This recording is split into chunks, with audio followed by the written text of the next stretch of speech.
prices, on producer costs, supply and demand.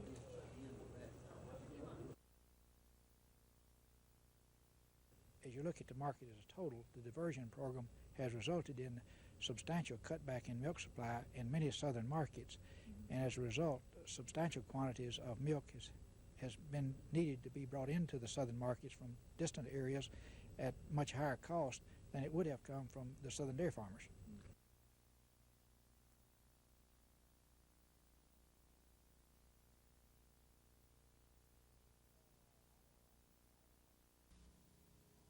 Well, I don't like the game. I don't like games to be always, every time we play Kentucky, to be surrounded by controversial plays. Every game is.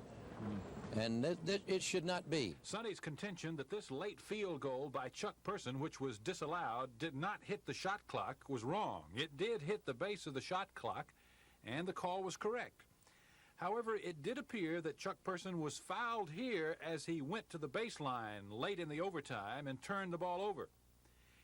And on the final shot of the game, Gerald White claimed he was nicked on the elbow as he put this shot up. It would have tied the game. Sonny wasn't the only complainer in the Auburn-Kentucky game. Joe Hall, the Kentucky coach, was critical of the late buzzer at the end of the game. He said it happened at Auburn before, and he's used to it.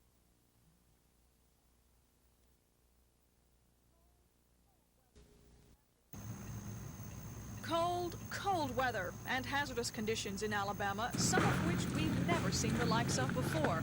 Freezing rain, snow, and ice are plaguing the areas of Huntsville, Coleman, and Decatur all the way to the Tennessee line, and a traveler's advisory remains in effect. This stormy weather has claimed 7 lives, but conditions are improving on roads out of Huntsville, heading east and south. Most of the ice is beginning to melt, turning into slush. The interstate system in Birmingham has reopened, and most of the state saw sunny skies today, a welcome relief. A spokesman for the State Emergency Management Agency says Governor Wallace has ordered a team to begin assessing damages from the ice storm. The survey will begin tomorrow. The ice storm left thousands of residents without power, and more than 500 spent the night in public shelters on Saturday and last night. The suffering here in South Alabama has been minimal. We've got bright sunshine, blue skies, temperatures warming up to the high 40s, and no ice on the roads. That's a blessing, especially when we see and hear about what's happening in the rest of the state. But how long will this last? Well, stay tuned. Gina Gregory, WSFA TV News.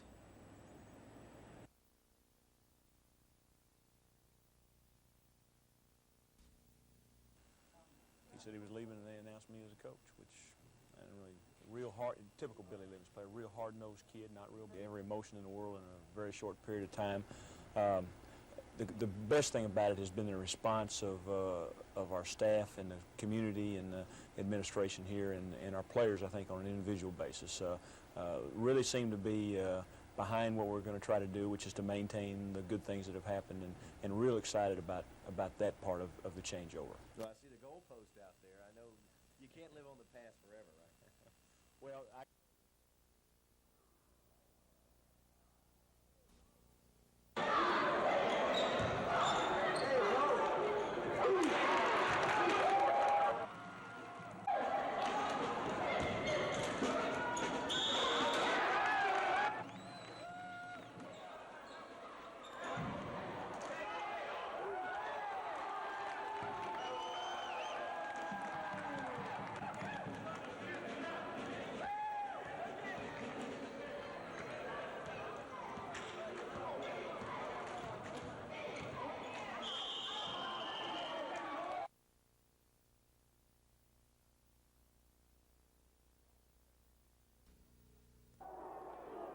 Now in his second season as the Auburn Tiger point guard, sophomore Gerald White has been a bright spot for the Tigers this season. The 6'1" Augusta, Georgia native is Auburn's third leading scorer, averaging nearly 10 points per game. He led the team with 17 points versus Alabama and has also dished out 62 assists so far this season. All of this adds up to a lot of playing time for White. Right now I'm playing pretty good. I've got a role right now where I'm playing a lot of minutes. I played 40 minutes in the Alabama game and 39 in the Mississippi State game. I'm trying not to get in foul trouble too much, and you know, as long as I don't stay in foul trouble, I'll stay in the game as long as I want. But White has also excelled on defense. He's currently the team's leader in steals with 33. I've been getting my hand on a lot of balls lately, slapping a lot of balls and creating a lot of turnovers. And I'm helping the big guys out a lot by getting my hand on a lot of balls when they turn into the inside of the lane, and that's helped my game out a whole lot. Gerald is an exceptional defensive player. He's a different kind of defensive player than we've had in the past. He relies on a lot of things other than just positioning. We've been used to people that have to stay in the correct position and use size and strength, and Gerald comes in here using quickness and just incredible hands, probably some of the best hands for stealing the ball in the league. He gets his hands on a lot of balls during a game. Post people, if they put it on the floor, they're in trouble, and he's usually going to take it from them. Another interesting fact about White is his nickname. It seems as though his teammates see a slight resemblance between White and the TV character Webster, and they won't let him forget it. Well, yes, that's one of my nicknames here. It started back home when this lady thought I looked like him, and I didn't think too much of it, but you know, since I've got here, everybody calls me that, and some people don't even know my real name. They just call me Webster. But you don't mind as long as you're playing, right? That's right. It doesn't make me any difference. From the athletic department, Mike Hubbard for the Auburn Basketball Review.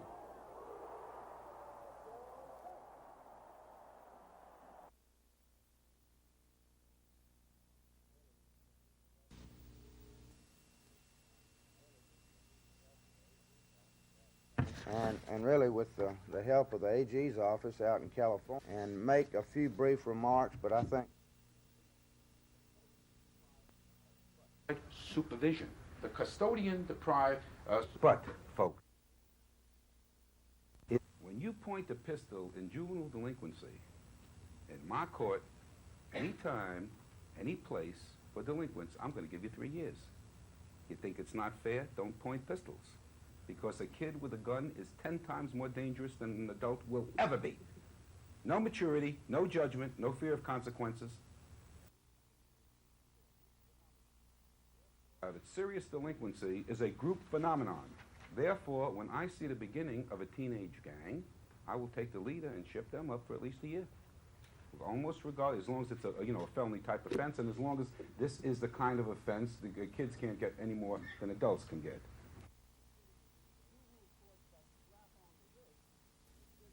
Juvenile courts that slap on the wrist, recidivism goes up. When you point a pistol in juvenile delinquency, in my court, any time, any place for delinquents, I'm going to give you 3 years. You think it's not fair? Don't point pistols. Because a kid with a gun is 10 times more dangerous than an adult will ever be. No maturity, no judgment, no fear of consequences. Most juvenile delinquency, think about it, serious delinquency is a group phenomenon. Therefore, when I see the beginning of a teenage gang, I will take the leader and ship them up for at least a year. AG's office with the help of the Department of Pensions and Security and here, and make a few brief remarks that's going to do something about it, and of course is a step in the right direction. And this is not going to be handed out to you now. It will be handed out to you later. I would 21% of Alabama's $5 million prison food budget is spent on meat for the system's 10,000 inmates.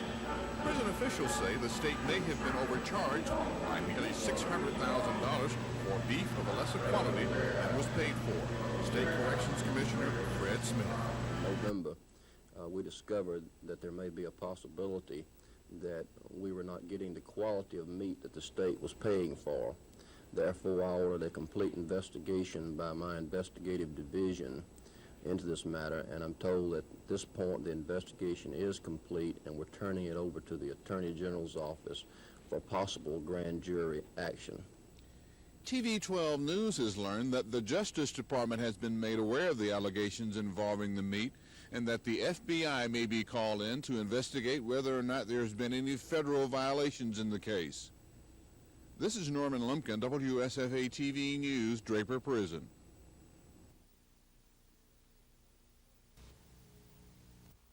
These These are a few of the more than 40 dogs animal officials found at the address of a self-described dog trader last fall. Those officials found many of the dogs were sick. None was inoculated against rabies. Conditions were unsanitary. For example, this puppy's dish contains feces, not dog food. Although the officials swore out an animal cruelty warrant for the man, they could not legally confiscate the animals. The man was convicted in district court, but he appealed his conviction, and reportedly he still has animals.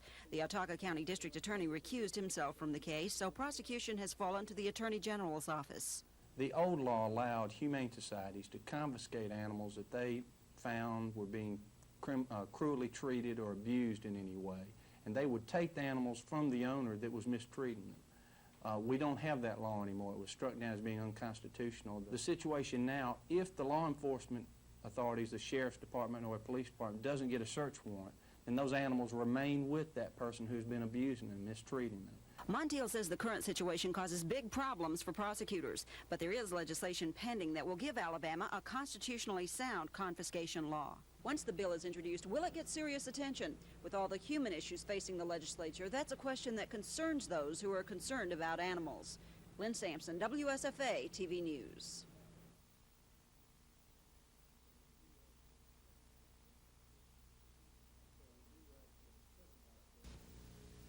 And so we do have to think about that. Legislative package isn't expected to contain any tax increases. Instead, the focus will now center on how to spend more than $2 billion for education and state government. Expected to be foremost in the governor's education budget is the teacher pay incentive plan. The governor's budget will recommend more than $113 million in pay hikes for teachers and support personnel, and an increase in the state's share of hospital medical insurance for those employees. This is the first installment in a plan to gauge teacher salary increases by their performance. Since the education budget is nearly overflowing with money, the governor is also expected to recommend that more than $90 million be spent on new school buses, textbook and library books, and maintenance that has been put off for several years. In higher education, the governor's recommendation will center on an effort to attract nationally recognized teachers through a series of endowed chairs, more than $7 million worth spread out over 14 universities. Higher education isn't expected to see much of an increase in their other programs, since most of the new education dollars will be consumed by the elementary and secondary teacher pay plan. Switching over to the general fund, the governor is expected to propose a $600 million budget, $60 million more than is being spent this year. The bulk of that money will be spent on the prison system, Medicaid, state troopers, and the anticipated soil erosion program that voters will see on the ballot in May. There is also some extra money for the state dock system, which has fallen into financial trouble recently. The one controversial item in the general fund budget is the item that's not there, any salary increase for state employees. Let's come to order, and I'm going to read some remarks to you. And I've called this 50 miles up the road, those buses, those bankrupt. So what are you over here looking at for this election? Next bill be doing real estate. Council members have anything they'd like to bring forward? The people who are furnishing the Master Certificate A are not active in the business. Several of them are retired, some live out of state, some live out of the city, and what they're doing is they're letting people in Montgomery use their license to take out permit and do electrical work, and it's not properly supervised, and most of the people who are using these somebody else's license have taken the test and failed the test.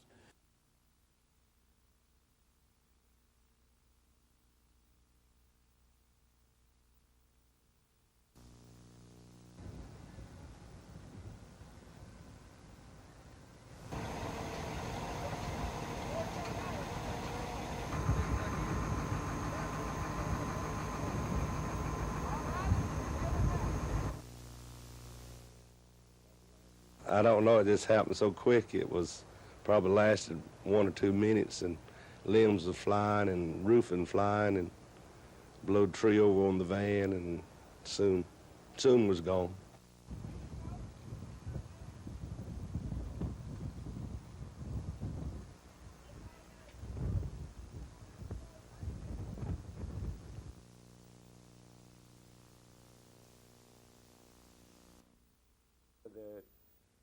The clinic, medical aid, whatever. This comes, God for that, has never developed into a major world. I would in the future there will be an increased understanding of the need from all countries to work together in a strong and more effective manner. Because the situation is today, at least as I see it, that no country, how big it is, cannot go it alone. About the North Sea, about oil, and anything else that may be on your mind, Ambassador Paul.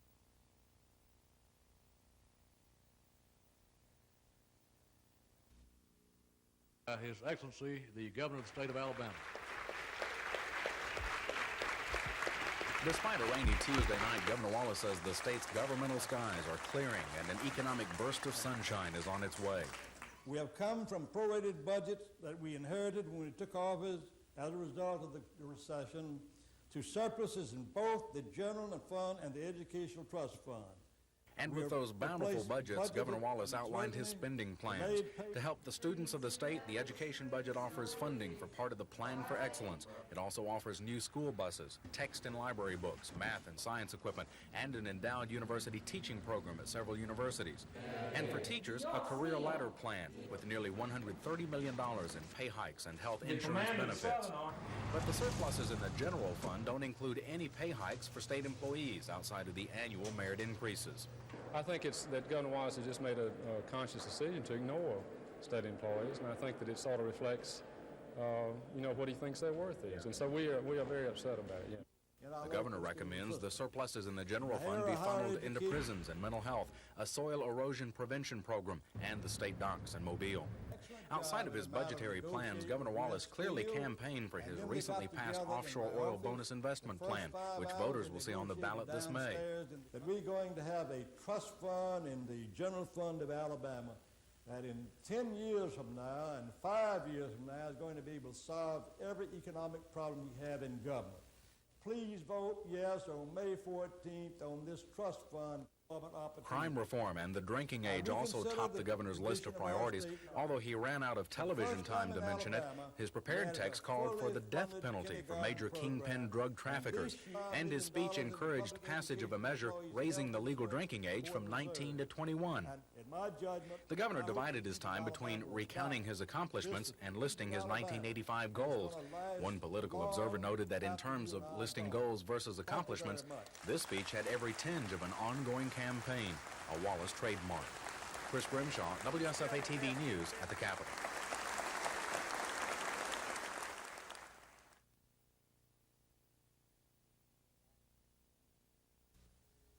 There's some very active animal humane societies in the state, and they have no power to take an animal that's being abused unless the law enforcement authority, the sheriff's department, takes out a search warrant. Those animals have to remain there pending the trial.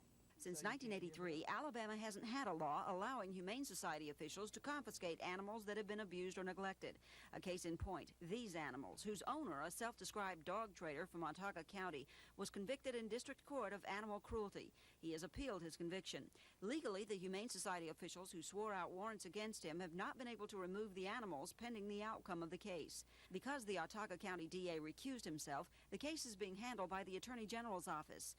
Prosecutors say the lack of a confiscation law makes for problems. Number one, you don't have any physical evidence. You don't have any tests that have been run on the animals. They're still in the possession of the defendant, the person you're trying the case against.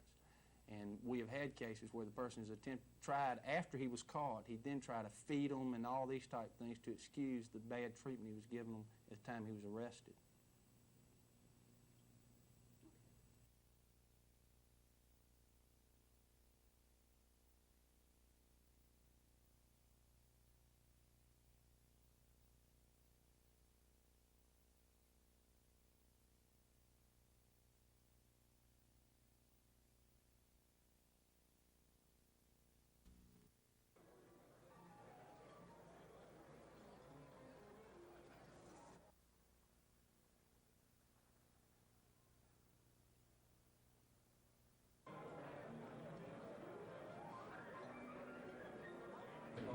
Represents for us quite a commitment to the Birmingham community in that the store that we will have here at River Chase will be the third largest out of 33 that we will have at that point in time.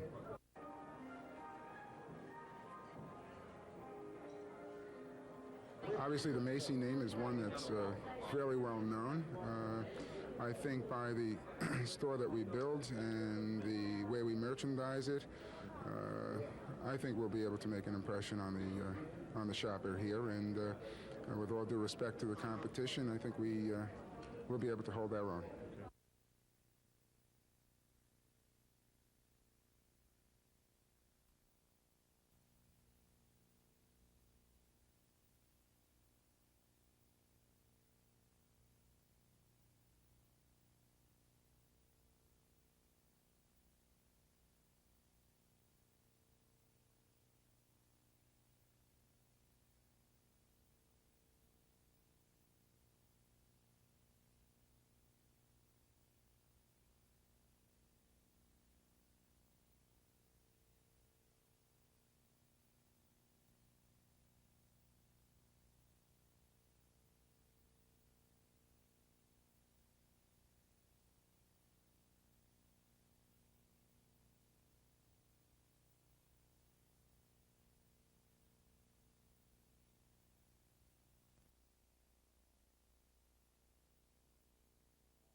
Have filed, well, I hadn't filed anything, but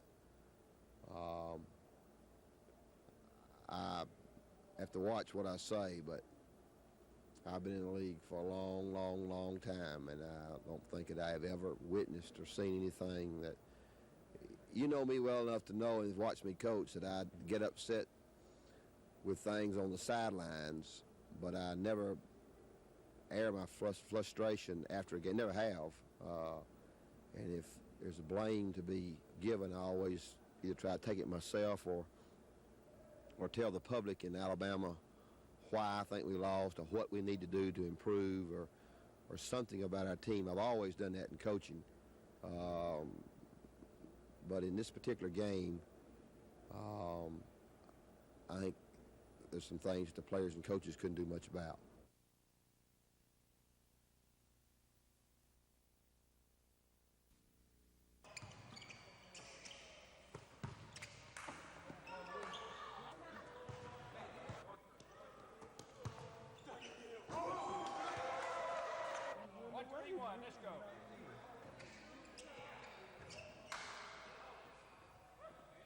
This is a good ball club. Talent-wise, it's a little bit different. Our physical makeup is different, of course, in the team in which Cedric and Wiley Peck and Jerome Liggett and some of these guys played on. But it's a good ball club. We've got good athletes, and we felt like we were going to have a good ball club this year. But month of December, I got to wondering where we were going to win one or not. But they came along. They're a good group of kids, and they've worked hard, and it's a good group.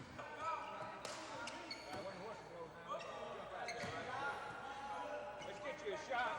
Get you a shot. Hurry up. Quick. I'll have to let Jimmy step in there where you are. All right, 1-3-1, let's go.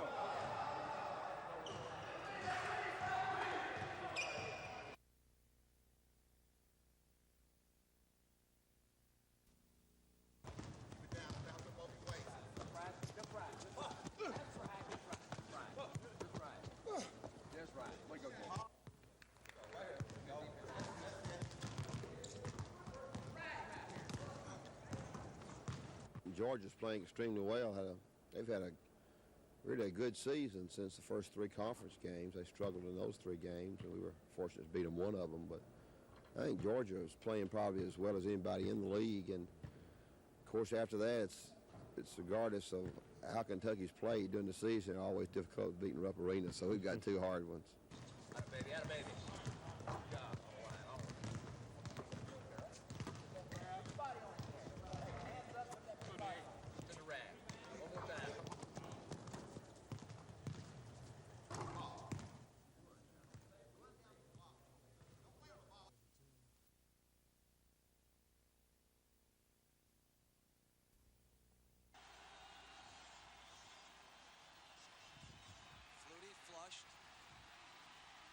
Throws it down. Caught by Boston College. I don't believe it. It's a touchdown.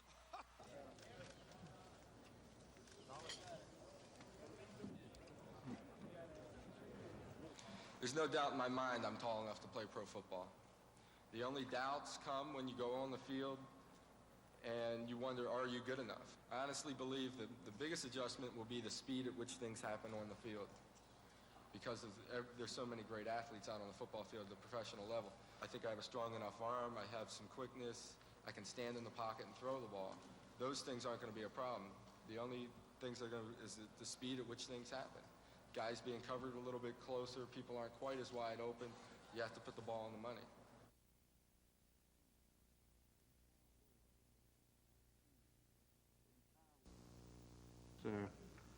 The entire world is just going to stop turning unless you can throw bags of money at every problem that comes up, and you don't have to work the appropriate forces to. Setting these priorities in a political environment is sometimes difficult. As long as you've got a lot of money, there is no problem. But with the beginning of this budget session, we're going to find that there's not enough money to meet all the needs of the state. And hence, we'll see debates continuing about where money should go and who will get funded.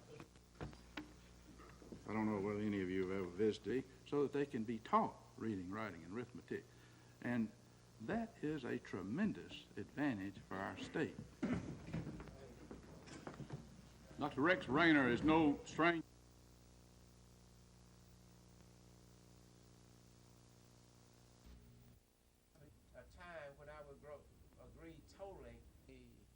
Agree or disagree with the positions that the administration. I initiated on yesterday a meeting with, as far as we are concerned, racism in any form, shape, or fashion is wrong. It is our strong feeling that all of the peoples of the world ought to be treated fairly and on an equitable basis. Of any administration. Revenue sharing works, sidewalks, and doing all kinds of things, running errands. As a young person, I learned to work at a very early age.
In June 1984, the Alabama legislature passed an act giving after the made to give each person desiring to submit testimony an opportunity to attend a hearing or file with the department prior to the hearing will be included in the record as it. Secondly, there does not appear to be any defined basis or constraints placed on future fee increases.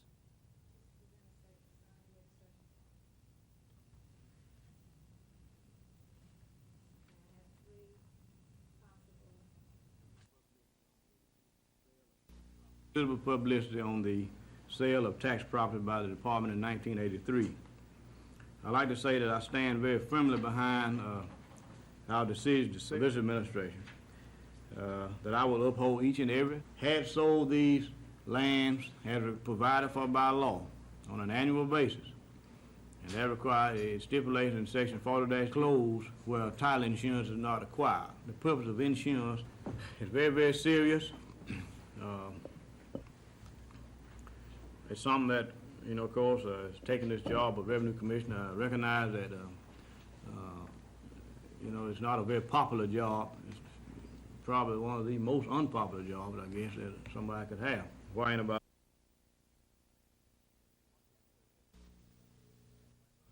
On January 15th, Montgomery Circuit Judge Randall Thomas ruled in favor of Jim Ziegler, a Montgomery attorney who claimed that lawmakers were unreasonably collecting expense money for Christmas holidays they weren't working.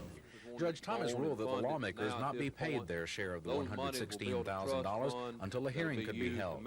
But today, the Supreme Court ruled that Judge Thomas erred. The High Court ruled that the judicial branch of government can't be looking into the powers of the legislative branch, except for any of those powers limited by the Constitution, and the court said there are no limits on expenses. We thought the jurisdictional argument was a good one for us, and we were surprised that the Supreme Court ruled otherwise and surprised that it was a 7-2 decision.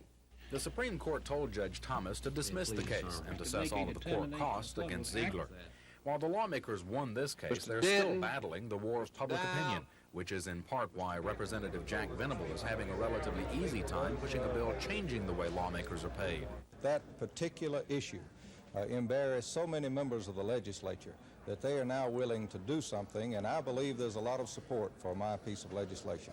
His bill, which cleared a House committee this morning, would set an annual salary, which is tied to the average salary paid all full-time state employees. That would be a little more than $19,000 now, about $3,000 less than the lawmaker's current average income, and would rise as state employee salaries go up. Chris Grimshaw, WSFA TV News at the Capitol. Now we're going to pass. John McLaney is a mayor of this small community in Dale County, but for a time this week he was considering resigning. He says he feels little is being accomplished for the townspeople because his plans for the community are being voted down consistently by 4 other council members. Other than to jeopardize a whole community because maybe the council and I can't see eye to eye, I'd hate to have the people jeopardized for not having some of the things that they need that they're entitled to on my account. Mayor McLaney has decided not to leave, but one council member has resigned. Howard Hanner says the city council is a circus, and he doesn't want to be a part of that.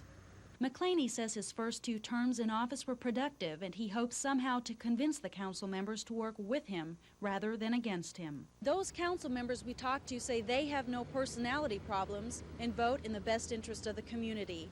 Christy Steves, WSFA TV News, Newton.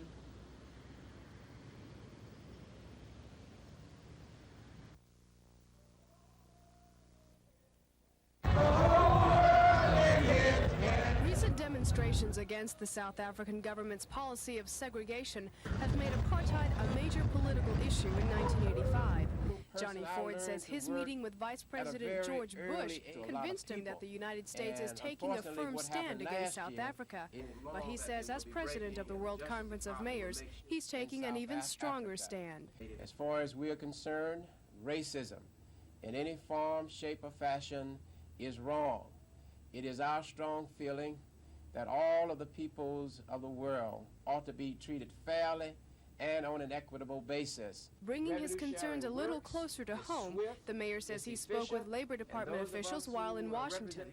He says he supports the administration's sub-minimum wage program, which gives corporations a tax break for hiring teenagers at a reduced wage. You know, last year we had a catastrophic number of young people who wanted to work, who needed to work, but there were no jobs available for them. And so this nation needs to begin now to prepare for this summer. Ford says even though it's early February, it's not too early to start thinking about jobs that could help about 400,000 young people as soon as the weather turns warmer. Terry Stanton, WSFA TV News.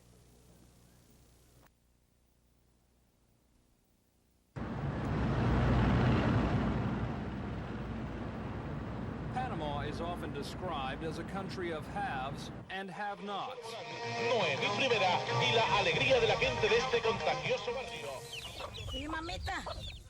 The people of this small village called La Lana de Mariata understand what that means. They have no electricity, no running water. But one thing they do have now, for the first time, is a road. The road that runs through La Lana de Mariata is the work of the United States Army National Guard, evidence so far of the success of Project Blazing Trails. The goal of Blazing Trails since it started in January has been to complete a 43-kilometer stretch of road through this remote section of the Azuero Peninsula. For the people who live around here, this road can mean a lot more than simple transportation. It can mean the chance to get electricity and better medical help as well. Teniendo el ejército americano aquí unido con la fuerza de defensa de nuestro país. The mayor of La Lana de Mariata says he's grateful for the road. Completamente grande para nosotros. So that this road for them means a lot. I'm pleased that to know that the two government working together to build up this street for them. This sort of gratitude is just what American officials want. Panama, with its world-famous canal, is considered vital to American trade and defense. Almost half of all U.S. exports pass through the canal, and the president has called Panama America's strategic backyard.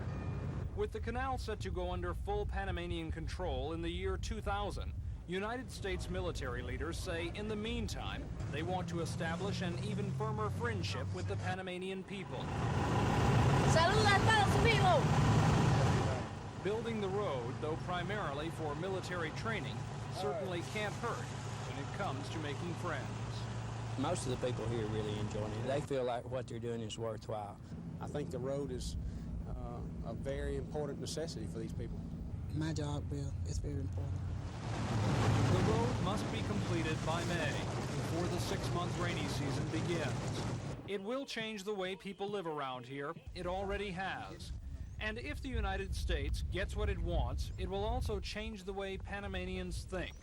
The U.S. wants many friends here during this critical time in Panama's history. What American leaders don't want is to lose any ground at this, one of the world's great crossroads.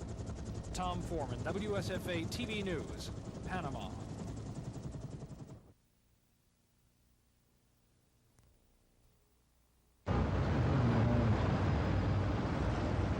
Panama is considered by many people the most civilized, the most stable country in all of Central America.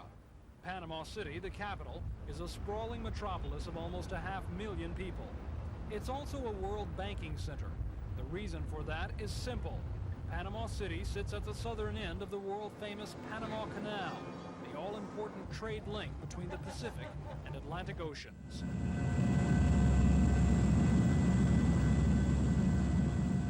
And it was into this country early this year that more than 1,000 Alabama Army National Guardsmen came as part of an exercise called Blazing Trails, a project that would involve guardsmen from 9 other states as well as the Panamanian Defense Force.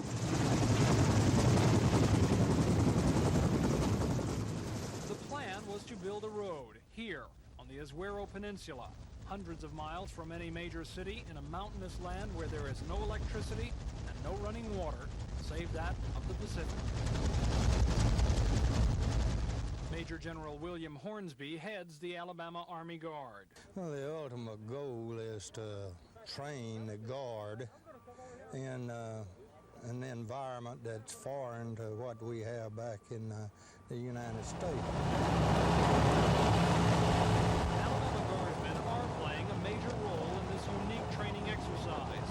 Alabama troops are in charge of all communications, equipment supply, maintenance, food supplies. In short, they're learning to do in Panama what they might have to do someday in war. Field training, doing it in the field instead of a shop. Our job is to keep the maintenance going, keep the vehicle rolling. Getting the job done. That's just it, just getting the job done. All of this is more than just a regular Guard exercise, though. It's part of the changing attitude and changing role of the Guard in the United States. The Guard is admittedly moving into the forefront of America's defense system, no longer serving as a backup for the regular military. That in itself lends added importance to the Panamanian maneuvers. But the road is also important, not only strategically, but politically as well, as a connecting path of sorts to a major U.S. ally. Tom Foreman, WSFA TV News, Panama.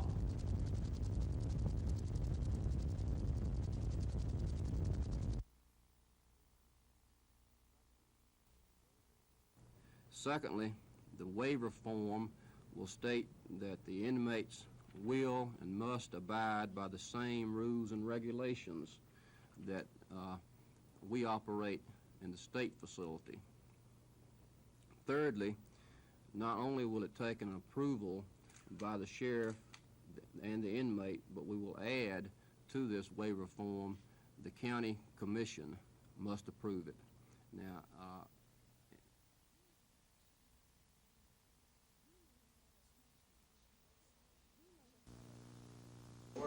We know this rather unattractive-looking reptile is a diamondback rattlesnake. Technically, he's a pit viper, found in the South. His venom is deadly. In fact, the Public Health Service estimates 30 people die each year from snake bites. So it's no wonder the people in Ock were concerned when the snake population got out of hand back in the early 60s. That's when they decided to organize a rattlesnake rodeo and roundup, and the festival has been held each year since and has gained national attention. There's been a number of tales about how and why and this type thing for, you know, cleaning the woods out of rattlesnakes and for environmentalists and all type things. And really what it was, we thought we could have a lot of fun, do a lot of good drinking, and have a good time. Contestants go out in the wild, round up the snakes by various means, bring them back, and even enter them in contests, ranging from snake races to static rattler displays. But for the strong-hearted, the uses for a good-sized rattlesnake doesn't end there. Some of the snakes are dressed up, cooked, and you guessed it, served up as some kind of reptilian delicacy. The rodeo festivities begin March 2nd at the Chanel Lee Stadium. Christy Steves, WSFA TV News, Opp.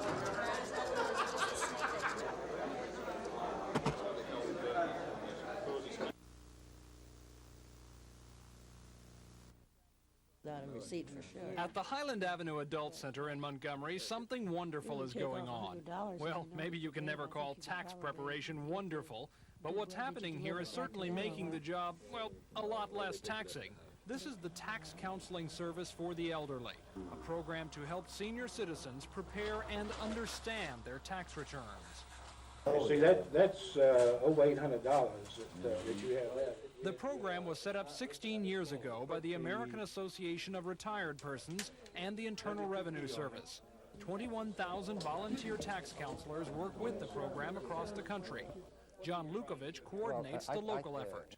Personally, I feel like, besides preparing the returns, which are really not that difficult, our objective is to try to get for the elderly the lowest possible tax payment to the IRS. The people who utilize the Tax Help Center like that. Tax forms exasperate me no end. I mean, you know, if I had to fill them out myself, I'd throw them back at the government, I think, let them do it. They also like the cost of the service. Well, the main thing I come here for, Tom, because it's free. The program is growing. Example, last year, 450 tax forms were prepared in the Montgomery area. This year, the volunteers expect to do an easy 600. As for the future, well, they hope the program itself will have many happy returns. Tom Foreman, WSFA TV News.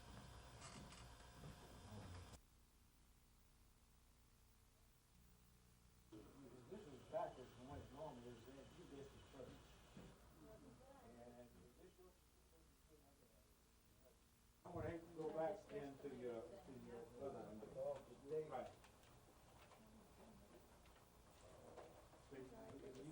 What you include is these pull-off strips. And check the pull-off strip. Make sure it's got the right Social Security number on it before you put it on there.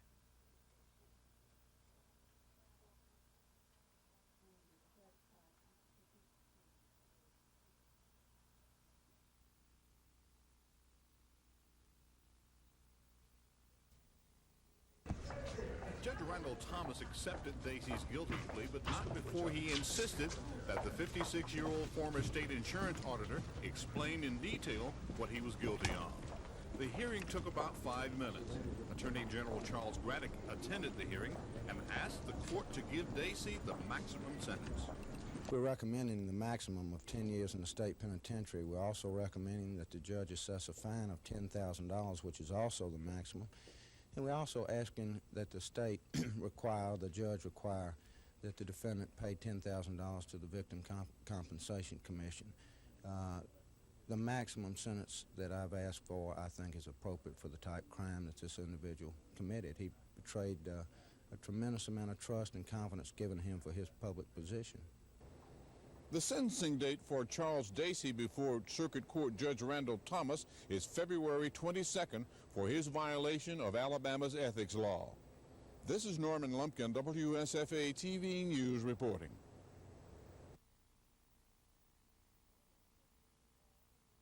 Well, he mentioned the farmers and he mentioned an overall thing, but I was disappointed that he didn't really give a lot of attention to the farm credit crisis that the farmers are facing right now.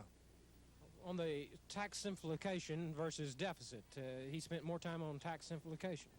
Well, he really, I reckon, the highlight of his speech and the prominence of the speech was towards tax simplification, since he really went into that first. I really think that we've got to do something about the deficits, and that ought to be our first priority.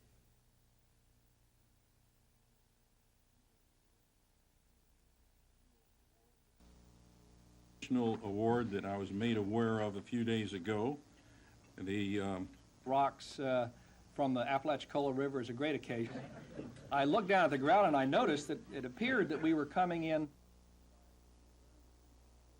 By guaranteeing a 9-foot channel by 100 feet, the users and the industrialists were able to rely on this river, and there's been a significant increase in the amount of tonnage and traffic on the river.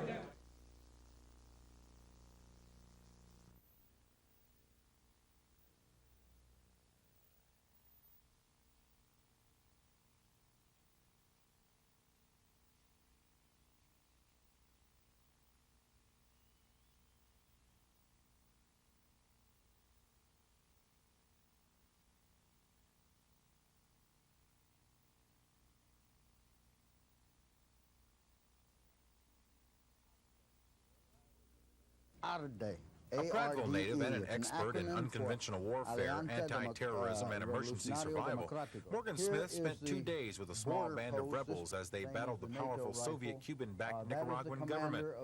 Smith says the guerrillas, known as the Democratic Revolutionary Alliance, are small in number, short in supplies, but strong in their belief in freedom. A lot of people, from school teachers, former politicians, farmers, fishermen, everyone is together. There are black people, there are Indians, there are mixed peoples, and they're all together united in these camps for one thing, and that is to remove the Soviet-Cuban communist threat as they consider it.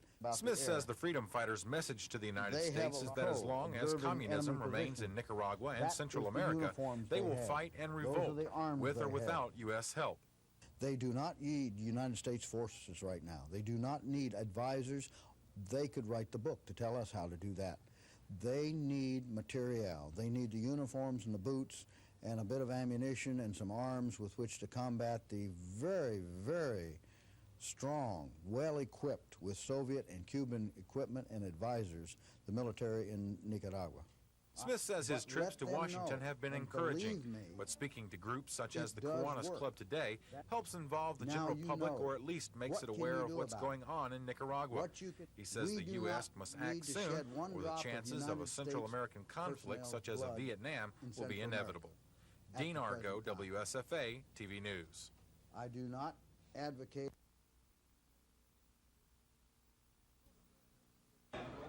Shorter residents feel cheated. The Victoryland dog track rests next door to the city. It takes in millions of dollars in revenue. Macon County, the cities of Tuskegee, Franklin, and Notasulga get a portion of that money. Shorter doesn't get a penny. Everyone concerned wants to help the small city, but just how is the question. The Council of Governments feels that Shorter should have a fair share. And if we can work it out this way, then the Council of Governments would like to see it done. The easiest way to get Shorter the badly needed revenue, about $50,000 a year, would be to bring the racing bill back to the legislature. But that would allow lawmakers like Alvin Holmes, who feel Montgomery should get a slice of the money pie, to tack on other amendments. So county, city, and local organization officials want to donate a portion of their revenue to Shorter. But there are some legal questions, and some agencies say they can't afford to give up any funds.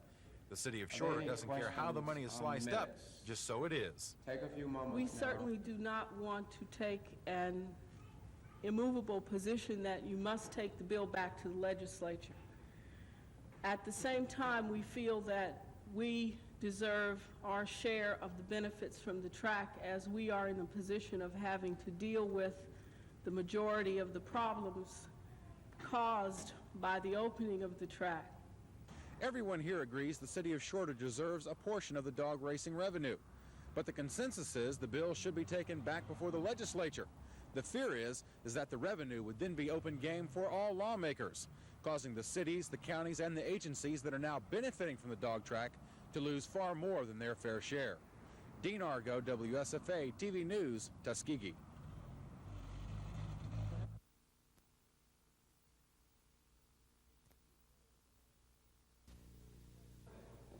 With two key players ineligible at the start of the season, the AUM Senators might not have been considered a contender for the District 27 title.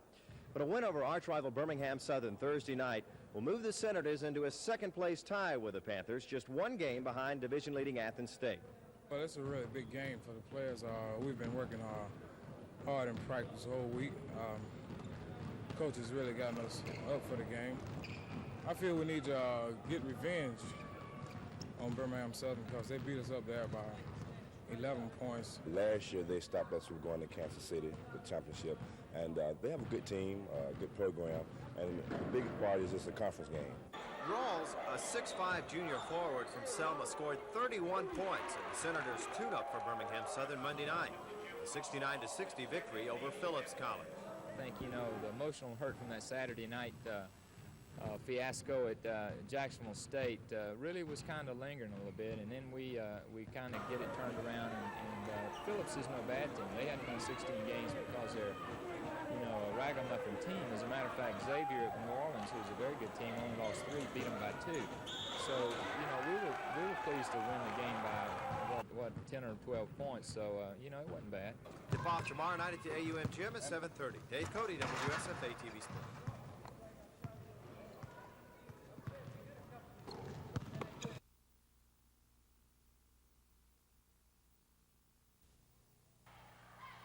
Carl Rawls wore number 52 for the Selma High Saints and was the school's first player to score more than 1,000 points in a career. A bright college future was predicted for the All-Stater, but it was slow to materialize. So my first year I was red-shirted, and I had to sit out my first year, and my second year I had surgery on my knee. When this college basketball season began, Carl Rawls was on the bench. Some problems with registration cost him 1/4 eligibility. But since his return 8 games ago, Carl Rawls has worked hard to make up for the loss in playing time. The 6'5" forward hit all 9 of his field goal attempts against Xavier, and then boosted the Nets here for 31 points in AUM's 10-point victory over Phillips College. We're looking for him more inside. He's a great scorer, and I think we'll be better off with Carl in the lineup. He's kind of getting in the swing of things again, and I would certainly be less than honest if I didn't tell you we're very happy for him to be back. The hardest part was to get back into condition, and I think some of the guys on the team, because they stayed on me and they made me work hard, and I feel myself getting better and better condition, and I think I helped the team a lot.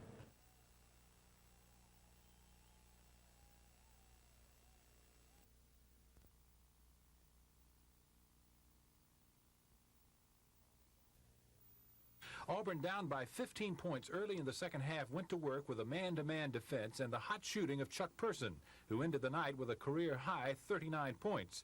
But it all seemed for naught as Florida stood at the free-throw line holding a 5-point lead with just 31 seconds left in the game. But the Gators missed. And on the other end, Jeff Moore made one free throw, missed the second, but Chuck Person tipped the errant throw in. Suddenly, Florida's lead was only 2. Again, the Gators missed a put-away free throw. Auburn had one last chance. On the inbound, they surprised the Gators by going to Jeff Moore instead of Person. The freshman responded and sent the game to overtime. The Tigers did not lose their momentum in the 5-minute overtime period. Kerry Holland went to the free throw line, hitting crucial 1-and-1s to give Auburn an 81-78 comeback victory.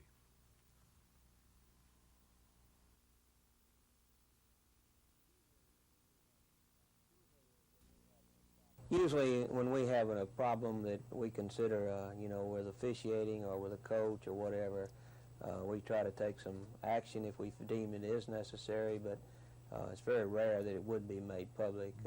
Commissioner McWhorter's policy's always been in the past to handle things within the family and out of the public's eye. Having been a basketball coach yourself, you understand the heat of battle problem, huh? Do you all take that into consideration? We try to, and we understand the coach's position, and also, you know, we're also supportive of the official. And I will say this, that I feel like we have outstanding officials in this league, and I think they're doing a great job. It's not to say they don't have mistakes, not to say that they don't miss calls, but that's going to happen when you have the human element involved. The unfortunate thing, close ball games and emotion, lots of excitement and all things like this contribute to the coach maybe sometimes doing things that he regrets later, and certainly I'm quite sure that some officials, if they had calls to make again in the light of day, might change them.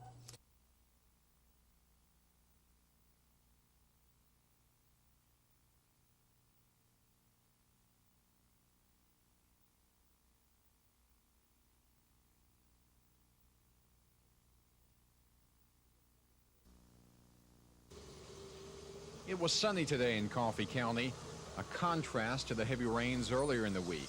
But those storms have left their mark. Land covered with water and dirt roads turned into mud. Coffee County road crews have been working 12 hours a day trying to get the roads open. Workmen say the ground is still wet, and that's making their job tougher. The estimated damage is staggering. It will be in excess of $1.5 million. County engineer Frank Charlton says the situation is the worst he's seen in Coffee County. Most of the damage is in the southwest corner of the county. My list shows 33 roads that at one time were impassable.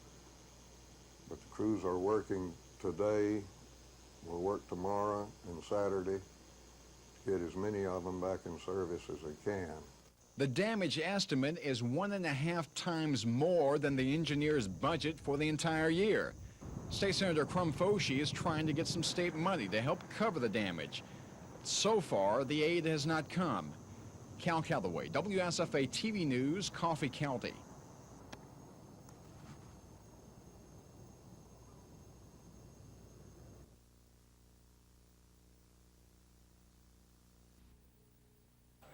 For 4 years running, Representative Curtis Smith has been trying to raise the legal drinking age to 21.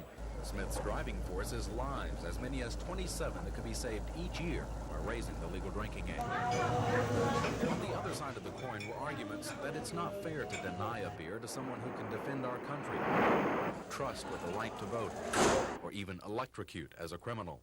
But last year, Congress interjected another consideration. By 1986, each state must raise its drinking age to 21 or lose a portion of its federal highway funding. Well, we're looking at 5% would amount to $12 million the first year, which would be 1987.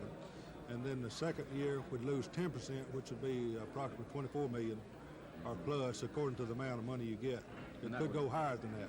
That threat has overshadowed most other arguments, and people like Representative Roger Dutton of Moulton, who staunchly opposed Smith's bills in the past, now see a different reality. As I said, I still don't totally agree with the constitutional rights of young people, in my opinion, being violated to a certain degree, but I think I can support it now because of the fact that it will be fair to the entire nation. To be fair to today's 19-year-olds who are already toasting their new privilege is up in the air. Smith says he's open to phasing in a gradual increase of the drinking age as long as it's up to 21 by October 1st, 1986. Chris Grimshaw, WSFA TV News at the Capitol.